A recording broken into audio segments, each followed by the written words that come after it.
Hello વિદ્યાર્થી મિત્રો, રાધે રાધે.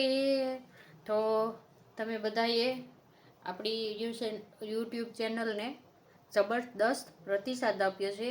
આપણે વ્યૂ પણ વધી રહ્યા છે અને આપણા વિડીયોને બધા લાઈક પણ કરી રહ્યા છે. જે આપણે કાલે ને પરમ દિવસે ને 8મો પગાર પંચવાડા નાખ્યા હતા, એના માટે તમારા બધાનો ખૂબ ખૂબ આભાર. તો હવે તમે બધા આપણે ટેટ 1 થી જોડાયેલા છીએ, તો આપણે પગારનું ને બધું જોયું. તો હવે તમને એમ થાય કે તમે કોઈ પણ ગવર્મેન્ટ જોબમાં લાગો ને, સરકારી નોકરીમાં, તો તમારે ક્યાંય બેંકમાં ખાતું ખોલાવો અને ક્યું ખોલાવો અને એના લાભ શું મળે એ ખાતું ખોલાવવાથી, બરાબર.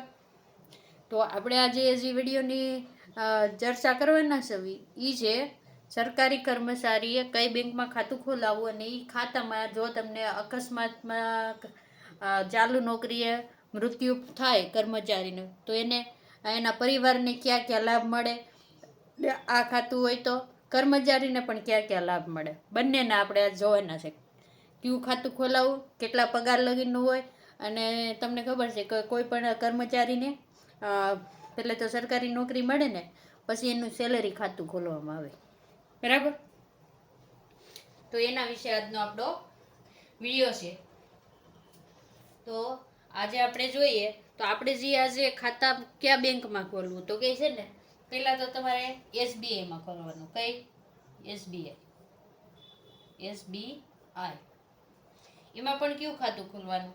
શરૂઆતમાં જો તમારો 1 લાખથી નીચો પગાર હોય ને તો આ ખાતું નહીં ખુલે, પણ તમારે તોય સેલરી એકાઉન્ટ ખોલાવવાનું એસબીઆઈમાં. જ્યારે પછી તમારો 1 લાખ ઉપર પગાર થાય ને ત્યારે આ એસબીઆઈ જે ખાતું ખોલો ને તમે સેલરી ખાતું, એને SGSP માં કન્વર્ટ કરી દેવાનું. શું કરી દેવાનું? કન્વર્ટ કરી દેવાનું. તમે બેંકની મુલાકાતે લ્યો અને તમારો પગાર વધી જાય પછી આમાં સેલરી ખાતું કન્વર્ટ થઈ જાય, બરાબર. સેલરી એકાઉન્ટમાં કન્વર્ટ થઈ જાય. હવે તમને એમ થશે કે આ SGSP નું પૂરું નામ શું છે? આ તો ખાલી કહી દીધું, એમ થોડું હાલે. તો કે એનું નામ પૂરું શું થાય ખબર છે? સ્ટેટ ગવર્મેન્ટ સેલરી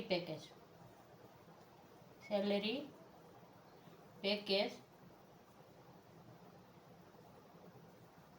અકાઉન્ટ થશે. શું થશે? પેકેજ. અને આપણે અકાઉન્ટ લખતા નથી, આપણે આનું આખું લખી દીધું, state government salary package, SGSP ખાતું નામ. અને મોસ્ટ ઓફલી તમને સલાહ એ છે કે એસબીઆઈમાં ખોલાવવું, કારણ ભરોસેમંદ બેંક છે. ઘણા પ્રાઇવેટ બેંકમાં ખોલાવે, જેમ કે એક્સિસ બેંક છે, બરાબર. તો એ પ્રાઇવેટ બેંકમાં આવે. એટલે તમને એ ખબર હોવી જોઈએ કે કઈ સરકારી બેંક છે, કઈ પ્રાઇવેટ બેંક છે. અને કોઈ પણ સેલરી ખાતું ખોલાવો ને તો પહેલાં તમે બેંકની મુલાકાત લો ને ત્યારે એના ફાયદા ને બધું પૂછી લેવાનું, શું શું થઈ શકે, બરાબર. તો હવે આપણે છે ને આ SGSP એકાઉન્ટના ફાયદા જોવાના છે કે તમને ક્યાં ક્યાં ફાયદા થાય, બરાબર. આ જો વહેલું તો છે ને એડવાન્સ કવર્સ. જો જરૂરિયાત સમયે છે ને તમારે તમારા ખાતામાં 2 મહિનાના નેટ પગાર જેટલી મહત્તમ તમે 2 લાખ, તમારો પગાર ધારો કે 1 લાખ રૂપિયા છે, કેટલો? 1 લાખ, અને તમારે વધારે પૈસાની જરૂર છે, બરાબર. તો તમે મહત્તમ 1 લાખ તમારો પગાર છે, પણ એડ ઓન કવર્સમાં તમે 2 મહિનાનો પગાર એટલે કે તમારો 2 લાખ થાય, તો મહત્તમ તમે 2 લાખ લગીને ઉપાડી શકો એડવાન્સમાં. 2 લાખ સુધી મળે. અને તમારો પગાર ઓછો હોય તો અહીંયા ઓછી પણ મળે, પણ 2 મહિના લગીનમાં પગાર હોય ને એના આધારે તમને મળી શકે છે, બરાબર. હવે આગળ જોઈએ અકસ્માત ને મૃત્યુ વીમો. એમાંય છે ને અકસ્માત ને મૃત્યુ વીમો છે ને એમાંય અલગ અલગ છે, બરાબર. કે જો તમારું ખાતું આમાં હોય SGSPમાં હોય, બરાબર, તો તમને ખબર છે કે ફિક્સ પેમાં હોય ઘણા કર્મચારી. તો ફિક્સ પે વાળા હોય ને કર્મચારી, 5 વર્ષનો ફિક્સ પે હોય. ફિક્સ પે એમાં તમે સેલરીમાંથી છે ને 200 રૂપિયા કપાવતા હોય, બરાબર. જો આપણે નોર્મલી કહીશું તમારે કપાત આવતી હોય તો તમારે ફિક્સ પેનો હોય 5 વર્ષનો, એમાં તમે 200 રૂપિયા કપાવતા હોય ને, તો અકસ્માત મૃત્યુ થાય તો તમારા પરિવારને કેટલા લાખ સુધી પૈસા મળે? તો કે 14 લાખ લગીન મળે. કેટલા? 14 લાખ સુધી. જે સરકારીમાં હોય અને જે બેંકમાં હોય એ અલગ હો પાછળ. આ તો સરકારી નોકરીની વાત છે. ફિક્સ બેમાં તમે જે સરકારી વીમો હોય ને આપણે નોકરી ઉપરનો, એમાં તમે 200 કપાવતા હોય તો આ વીમો તો અલગ. આમાં જો તમારું ખાતું પ્લેટિનમ વેરિયન્ટમાં હોય એટલે કે 1 લાખથી ઉપર કમાણીમાં તમારું વયું ગયું હોય ખાતું, બરાબર, તો તમને અકસ્માત વીમો છે ને, આપણે આ બસ ને ટ્રાવેલિંગ વાળો અકસ્માત વીમો થાય ને તો તમને 50 લાખ સુધી મળે. કેટલા? 50 લાખ સુધી મળવાની સંભાવના. 50 લાખ સુધી વીમો મળે. પણ જો તમારે આ બધું કરવું હોય ને તો પહેલા તો તમને કોઈ પણ સરકારી નોકરીમાં લાગો ને એટલે આ બધા જે કાગળિયા હોય ને એની એક કોપી તમારે ઘરે રાખી દેવાની. આને આપણે ઘરના પરિવારને ખબર જ ન હોય તો પછી શું કરવાનું? તમે ક્યાં ક્યાં ઇન્વેસ્ટ કર્યું છે કે ક્યાં અત્યારે ઘણા કહેતા જ નથી ઘરે. અમારું છે ને અમે જોઈ લેવું. અમારું છે ને હું મારી નોકરીનો પગાર મારો છે ને હું જોઈ લે. એમ નહીં, તમે પરિવારમાં રહ્યો છો, તમારી જેટલી પણ ઇન્કમ હોય, જેટલું પણ ઇન્વેસ્ટમેન્ટ હોય ને એ બધું ઘરે એક વ્યક્તિ તો ભરોસાપાત્ર હોય જ તમારી, એને બધી વસ્તુ તમારે કહી દેવાની. કારણ જિંદગીનો કોઈ ભરોસો નથી અને જ્યારે આપણે જાય તે આપણો પરિવાર હેરાન થવો જોઈએ નહીં, બરાબર. તો કે અકસ્માત વીમો ક્યાં સુધી મળી શકે? 50 લાખ સુધી. આ અકાઉન્ટ વાળાની વાત થાય છે અને આ ફિક્સ પેમાં તમે પગારમાં લાગો એની વાત છે, સરકારી વીમો, બરાબર. જો આટલી ડિટેલ તમને ખબર હોય તો તમારા પર તમે એક જ માણસ કમાવા વાળા હોય ને તમારા ઘરે તમારા મમ્મી પપ્પા પતિ પત્ની ને બાળકોનું હોય, બરાબર, તો જો તમે આ રીતનું ખબર હોય, તમે ને તમારી પત્નીને આ બધી માહિતી આપેલ હોય, કાગળિયાની પાસે જમા કરાવેલા હોય કે એક કોપી ઘેરે રાખી હોય તમે, બરાબર, તો એને હેરાન ન થવું પડે. આમાં ઘણાની પત્ની શું હોય? હાઉસવાઈફ હોય, બરાબર, તો એના બાળકોને એને પછી હેરાન ન થવું પડે. એટલે તમે ખાતું તો આમ જ ખોલાવજો, પણ આ રીતના બેનિફિટ તમને ખબર હશે ને તો તમે આનો ઉપયોગ કઈ રીતે કરવો, શું કરવું, બધું ખબર પડશે. જો એમાં ને એમાં પાછું આ તો ઓલો અકસ્માત થયો, પણ જો હવાઈ અકસ્માત થાય તો તમે પ્લેનમાં જતા હોય ને, હમણાં આપણે પ્લેન ક્રેશ થયું હતું, ઘણા મૃત્યુ પામ્યા હતા, બરાબર. તો પ્લેન ક્રેશ થાય ને અને જો તમારું મૃત્યુ થાય ને તો કેટલા લગીન મળે ખબર છે? 1 કરોડ. 1 કરોડ સુધી મળે. જો બેંક ખાતાના વીમાની વાત થાય છે, બેંક ખાતામાં મળે. તમે આમાં ખાતું ખોલાવ્યું હોય ને SBIમાં, એટલે તમને આ હવાઈ અકસ્માત વીમો, બરાબર, પછી હાલો 1 કરોડ સુધી મળે. પણ એ તમારી ફેમિલીને મળે, તમે તો જોવા માટે ન હોય, પણ એની ભવિષ્ય સુધરી જાય. એટલા માટે આપણે આજે આ વિડીયો બનાવવાનો હેતુ જ એ હતો કે ઘણાને ખબર નથી હોતી, ઘરે કોઈ માહિતી નથી દેતું. ઘણા ભણેલા તો હોય પણ દેતા નથી. તો આ તમને ફ્રીમાં મળે જો તમે થોડુંક આમ જાગૃત હોય તો. પછી હાલો તમારો અકસ્માત થયો, તમારો હાથ કે પગ કે ગમે એ કંઈક ભાંગી ગયું કે કપાઈ ગયું, બરાબર. તો આપણે એવું કહેતા નથી પણ એવું ઘણીવાર અકસ્માતમાં થઈ શકે છે, તમને ખબર છે. તો કે અપંગતા આવે, બરાબર, તો શું બેનિફિટ થાય? જો કાયમી આવે ને અપંગતા, સંપૂર્ણ કે અસંતા, એટલે કે થોડા જાજી અપંગતા આવ્યા. કોઈના ઘણીવાર આપણે જોતા હોય કે રેલમાં પડી ગયા ને 2 પગ કપાઈ ગયા, ઘણાને એક્સિડન્ટમાં હાથ ઉડી જાય, બરાબર, ઘણાની એક આંખ ઉડી જાય ને એવું ઘણું થતું હોય છે, બરાબર.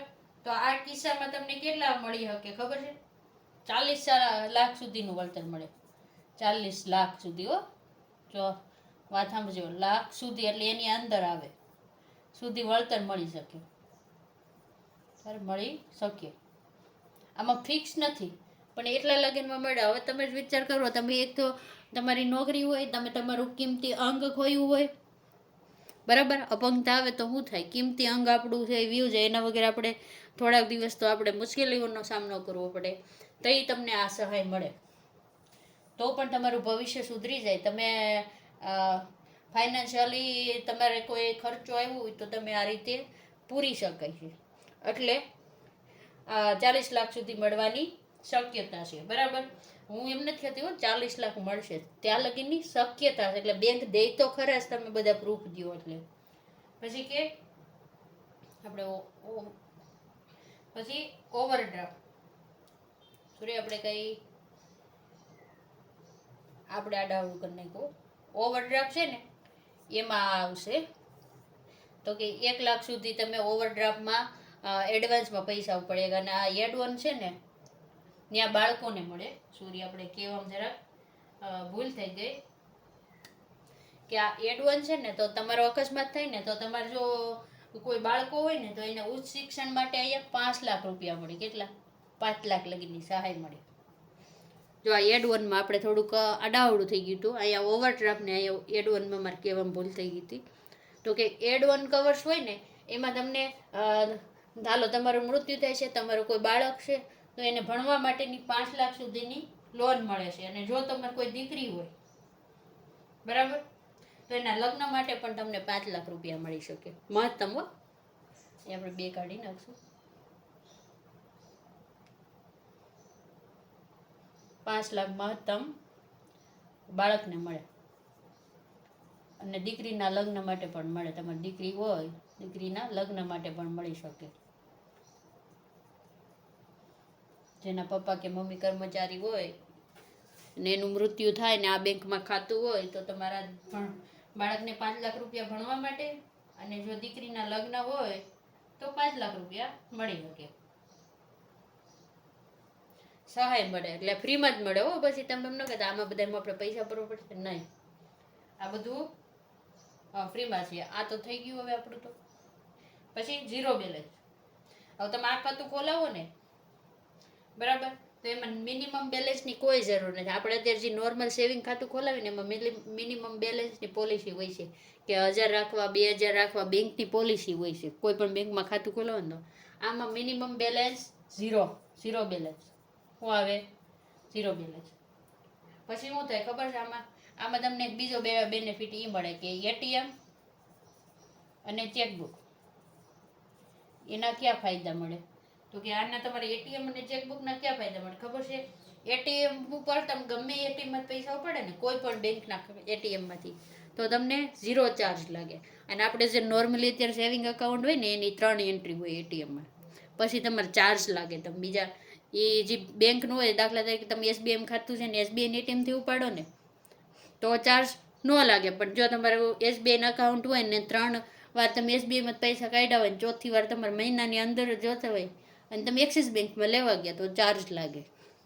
જેને ભાઈ એટીએમ હશે ને એના નિયમની ખબર હશે, બરાબર. તો તમારું આ ખાતામાં એટીએમ હોય ને તો તમને કોઈ પણ બેંકમાં અમર્યાદિત ફ્રી ટ્રાન્ઝેક્શન કરવા દે. એટલે કે એનો ઉપયોગ તમે કરી શકો. અને દર મહિને 25 પાનાની ફ્રી ચેકબુક મળે છે. 25 પાના બહુ જ કહેવાય, ફ્રીમાં મળે છે પાછી. બાકી તમારે ચેકબુક જ્યારે પૂરી થઈ જાય ને કાઢવા આવી હોય ને એની ફી હોય. તમે જ્યારે નિરીક્ષણ કર્યું છે તમારું એટીએમ એક્સપાયરી થઈ જાય ને પછી તમે નવું એટીએમ તમારા ઘરે આવે ને તો તમે ક્યારેક બેંકની એન્ટ્રી દોજો. 200 થી 250 રૂપિયા આ લોકો નવા એટીએમના કાપે છે. અને તમે એટીએમ યુઝ કરતા હોય ને સેવિંગ ખાતામાં તો એનો ચાર્જ લેખી 200 થી 250 રૂપિયા કાપે છે એટીએમ ચાર્જ.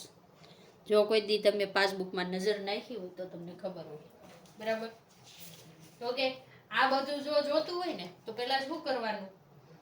સાવચેતી શું રાખવાની કે આ ખાતું ખોલાવ્યું ને આ બધું કર્યું હોય ને તો એનો એક ઝેરોક્સના કાગળિયા કયો કે ગમે કયો એક સેટ આખો તમારે ઘરે રાખવાનો. ક્યાં રાખવાનો? ઘરે રાખો. એક સેટ ઘરે રાખવો, બરાબર. અને સૌથી મોટું કે આ બધા લાભ ક્યારે મળે? તમે નોકરીએ લાગો ને તે આ લાભ કોઈક લેવા વાળું તો જોશે ને તમારા ઘર પરિવારનો વ્યક્તિ. તો સૌથી પહેલા તમારે શું હોય? તમારી જે સેવા પોથી હોય ને સેવા પોથી એમાં તમારે નોમિનોઝ એટલે કે વારસદાર એડ કરવા પડે, બરાબર. એ તો અત્યારે તમને ખબર છે કે તમે કોઈ વીમો લ્યો કે બેંકમાં અકાઉન્ટ હોય ને એમાં એવા વારસદાર હોય, નોમિનીઝ નાખો કે એનું આધાર કાર્ડ જો ને એટલે નોમિનીઝ થઈ જાય, બરાબર. તો કે નોમિનોઝ કરવો ફરજિયાત છે. શું છે? હવે તમે કોઈ નોમિનોઝ જ ન કરો તો આ બધું લે કોણ? કોઈને ખબર જ ન હોય તો, બરાબર. એટલે તમે જ્યારે પણ નોકરીએ લાગો ને ત્યારે તમારા ઘર પરિવારના એક વ્યક્તિને નોમિનોઝ કરી દેવાનું, બરાબર. નોમિનસ કરવું ફરજિયાત છે. જો આટલા લાભ લેવા હોય ને તો પહેલાં આ કરવું ફરજિયાત છે. હું તો કે સેવા પોથીમાં